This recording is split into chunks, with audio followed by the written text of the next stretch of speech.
आ तुम्ही गाता का हो? नाही, मी नाही गात. मला तर सुरांमधलं सारेगम सुद्धा कळत नाही. कमाल आहे. ओवी किती सुंदर गाते. हो.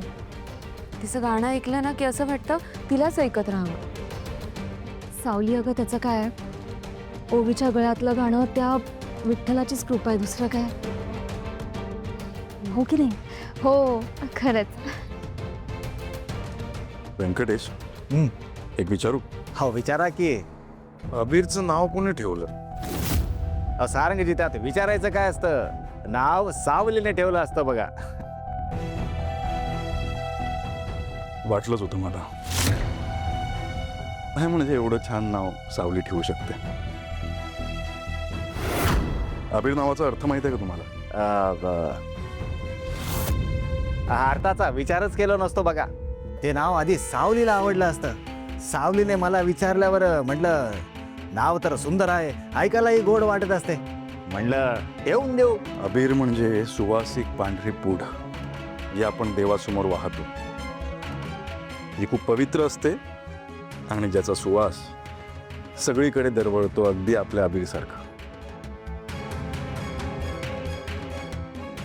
अजून एक विचारू?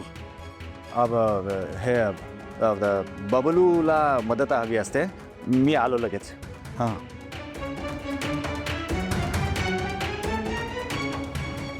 ओवीची आई, तुम्हाला माहिती आहे ना ओवीला डार्क पिंक कलर अजिबात आवडत नाही. हो का? हो. हां, हो, बरोबर. नाही आवडत तिला. हे तरी माहिती आहे ना की तिचा आवडता रंग कोणता आहे? हो, माहिती आहे ना. पण काय ना, ओवीचं तिची रोज आवड बदलतच असते आणि तिच्याकडे सगळ्या रंगाचे कपडे आहेत ना, त्यामुळे.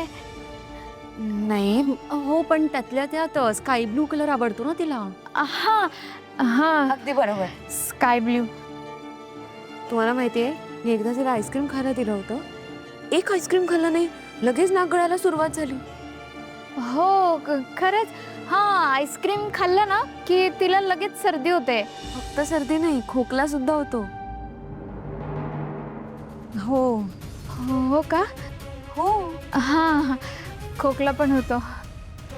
आणि आमच्या अबीरचाही सेम आहे.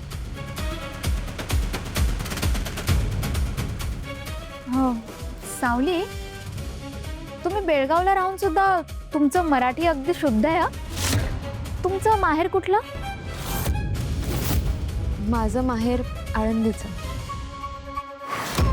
लग्न झाल्यावर माझ्या आणि माझ्या मिस्टरांमध्ये काही प्रॉब्लेम झाले म्हणून मी बेळगावात गेले.